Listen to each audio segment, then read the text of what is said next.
Hello students. In previous lecture we have discussed about the quality concept of quality control and quality assurance. Now we are going to discuss with the next part, that is ISO series. So various industries started to develop their own guideline and standards. So to avoid difference in guideline and standards, Warmer report called upon establishment of a common standard. So as a result of this common standard, the International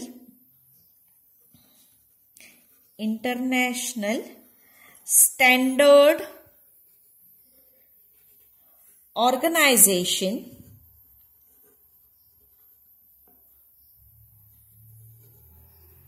was formed, which is known as ISO, International Standard Organization. So there are three principal groups which have prepared and published standards which are relevant to anal chemistry labs.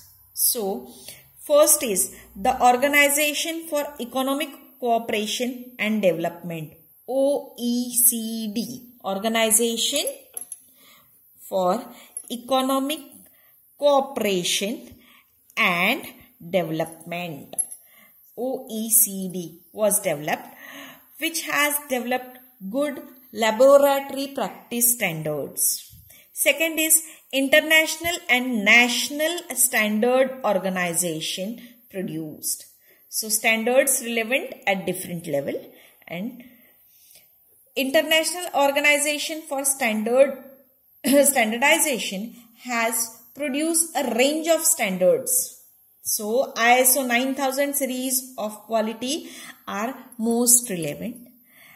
In Europe, the European Committee for Standardization, okay, that is Committee CEN, Committee for European Nations, has produced its own range of standard concerning quality, including EN 29000 and EN 49000. European nations. EN indicates European nations. So EN 29000 and EN 49000 series.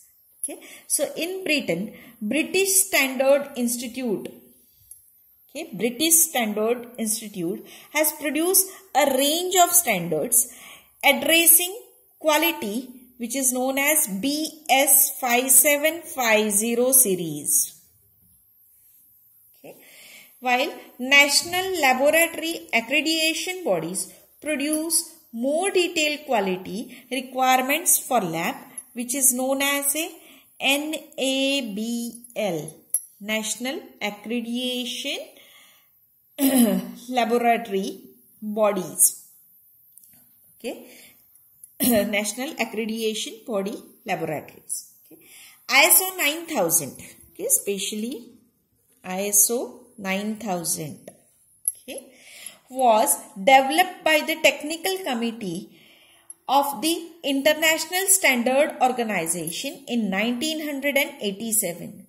So 5 standards in ISO 9000 series are 9000, 9001, 9001, 9002, 9003 and 9004. So these 5 series are there. Again, ISO 9000 contains general guideline and ISO 9001 and 2 are quality assurance standard intended to inform the customers, while ISO 9003 and 4 are lead to establishment of total quality system, while ISO 9000 has been extensively applied for the standards. Okay. ISO 9000 as a total quality system. So guidelines are technical inputs using the guideline, introducing statistical process control, then introducing quality policy communicated to all workers which can be implemented. It should provide backup support and right resources. Next, third one is management should bring about attentional changes with total commitment with climate of openness, trust, cooperation, employee care and loyalty. In prevention of 9000 should be followed in by regular audits. So quality system will have to be incorporated. Okay. Now this advantages of implementing ISO series that will discuss. So advantages of implementing this ISO 9000 series will discuss. So first advantage is built-in quality at each stage of production and customer satisfaction. Second is uniform working methods and continuous improvement and auditing. Third is efficiency is increased leads to reduction in waste. Okay. Now fourth one is doing the right thing at the right time by the right method. So that is also an advantage. Fifth one is identification and solving the problems at an early stage so that whatever the crisis, later on crisis, that will be stopped. Sixth one is with easy access to information, more accurate policy decisions are taken. Seventh one is improvement can be identified and implemented quickly because of the quality system. And eighth one is good communication and clear understanding of requirement and expectation can lead to long-term partnership. Okay, so these are the advantages, but along with this some problems are also there. So now we'll discuss about the problems associated with this. Okay, so problems are implementation at initial stages involves the substantial amount of money without any return to the organization. So it is your cost improvement. Okay. It is a continuous process with respect to the changes in all the aspects of running an organization, which is troublesome for the employees. Third one is the system may be adapted, it may be adapted, but it may not deliver due to lack of commitment both on the part of management as well as on the part of employee. And next is the existing culture may not permit the installation and the workers may look at this as another management, you can say that, foot to gain control over them. So these are some associated problems with the ISO 9000 series. Now we have to discuss about the good laboratory practices. Good laboratory practices, which is denoted by GLP.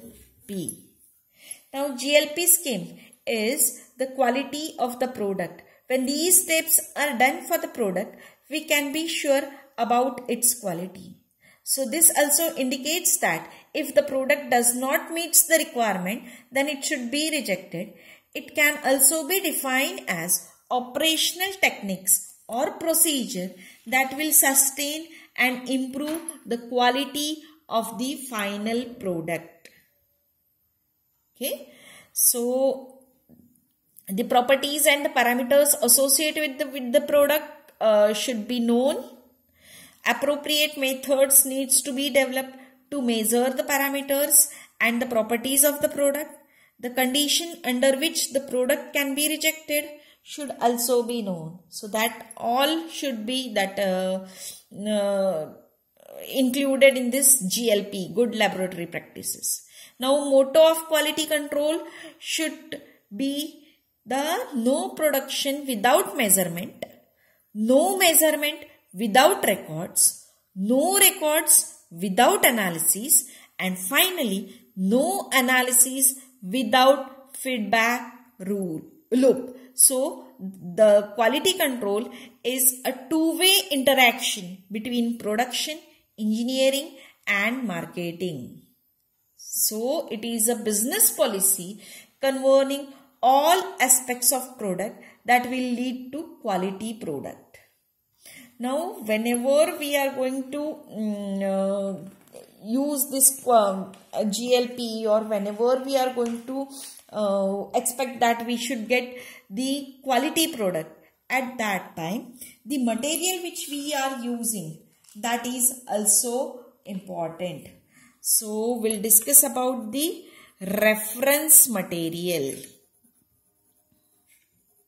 Okay, reference material, RM. So material must be sufficiently homogeneous, stable with respect to one or more specified properties, which has been established to be fit for its intended use in a measurement process. Okay, so reference material is very important.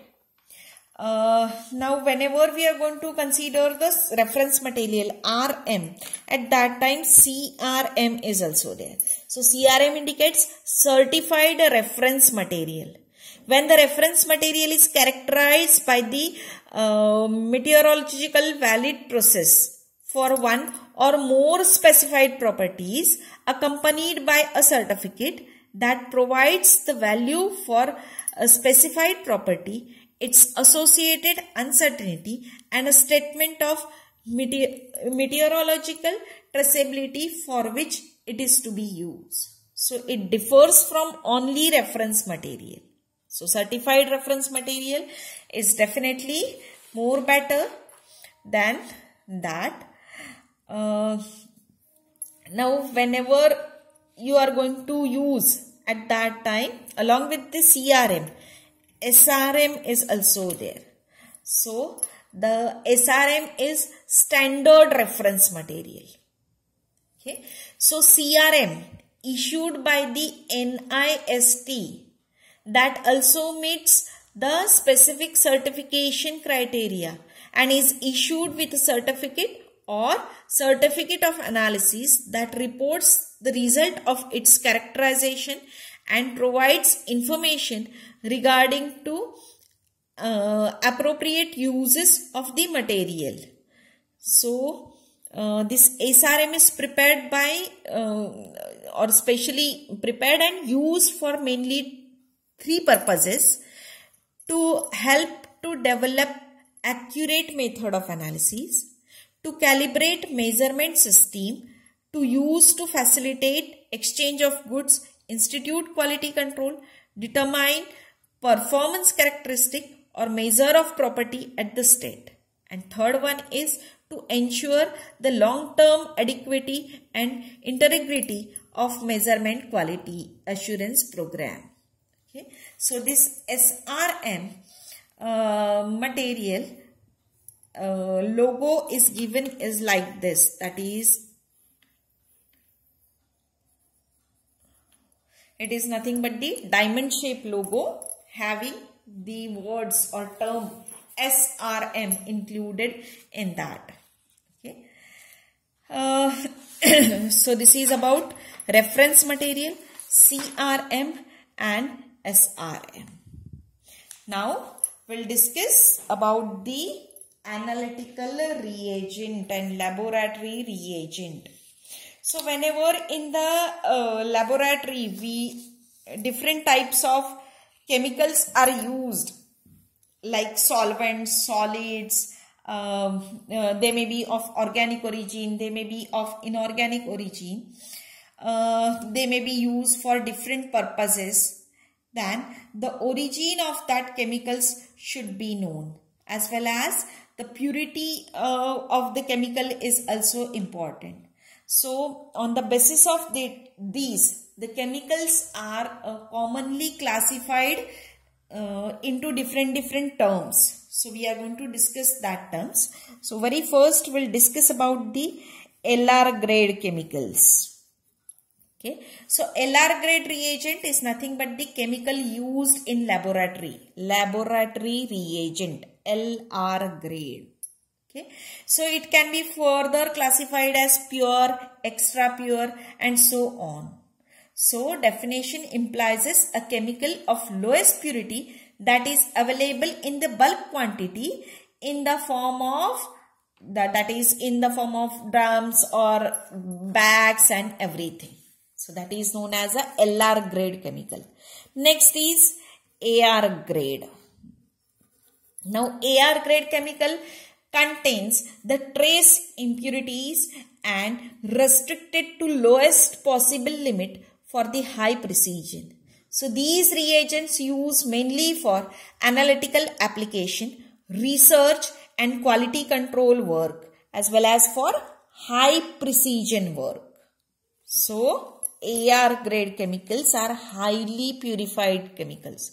So especially for the research work, for the highly precision work, these AR grade chemicals are used.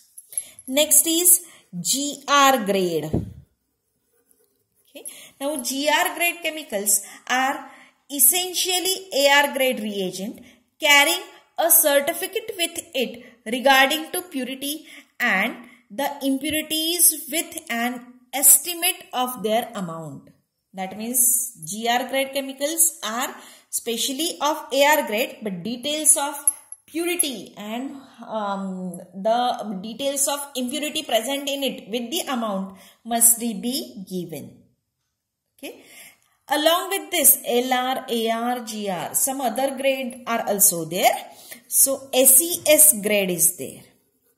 So SES stands for American Chemical Society. Such grade chemicals are used for the high quality work. American Chemical Society, SES grade. One more grade is there, that is known as a general grade. Okay, or general grade reagent. They are also abbreviated as GR, but don't get confused between this GR grade and this GR grade. So these reagent meets or exceeds AR grade specification. One more is there, that is a extra pure grade.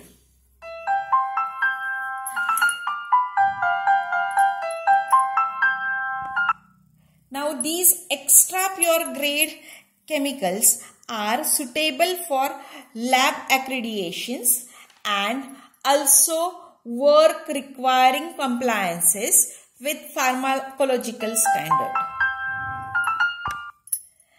Now we'll see classification based on the electronic grade. Now especially this electronic grade classification is very stringent and it is used for the special purposes. So they are highly purified, as well as the impurity present is at ppb or ppt level. So in that HPLC grade chemicals are there. So these HPLC grades are specially used in HPLC applications, that is high performance liquid chromatography applications. These are the highly purified, so you can consider these chemicals are AR grade or GR grade, or you can consider them as a SES grade. As well as one more grade is there, that is a spectroscopy grade chemicals. Spectroscopy grade chemicals. So this grade chemicals are again highly purified, specially used for the spectroscopy purposes. Okay, so like your UV, visible and all other spectroscopic techniques, for that these chemicals are used. Now these chemicals are again of AR, GR and SES grade.